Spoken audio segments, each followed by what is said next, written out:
Praise the lord. నేటి వాగ్దానము కొరింథీయులకు రాసిన మొదటి పత్రిక 1వ అధ్యాయము 4వ వచనం. దేవుని కృపను చూచి నా దేవునికి ఎల్లప్పుడూ కృతజ్ఞతాస్తుతులు చెల్లించుచున్నాను. ప్రభునందు ప్రియ దేవుని ప్రజలారా, కొరింథీ సంఘానికి ఇచ్చిన రక్షణను బట్టి, పరిశుద్ధతను బట్టి పౌలు గారు దేవునికి ఎల్లప్పుడూ కృతజ్ఞతాస్తుతులు చెల్లిస్తున్నానని తెలియజేసిన విషయంగానే మనం కూడా దేవుడు మనకిచ్చినటువంటి గొప్ప కృప, ఆయన ఇచ్చిన రక్షణ భాగ్యం, ఆ రక్షణ ద్వారా మనం కూడా పరిశుద్ధులమైనాం, రాజులైన యాజక సమూహంలో చేర్చబడ్డాం, ఆయన సొత్తైన ప్రజలమైనాం.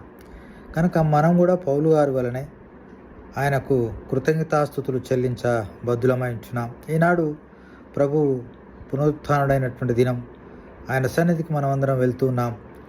పౌలు గారి వలనే మనం కూడా ఆయనకు కృతజ్ఞతాస్తుతులు చెల్లిద్దామా? అట్టి కృపా దేవుడు మనందరికీ దయచేయునుగాక. ఆమెన్. ప్రార్థన. ప్రేమ కలిగిన మా ప్రియ పరలోకపు తండ్రి, నీ మహాకృపను బట్టి అనేక వందనాలు, కృతజ్ఞతాస్తుతులు చెల్లిస్తూ యేసయ్య నామంలో ప్రార్థిస్తున్నాం తండ్రి. ఆమెన్.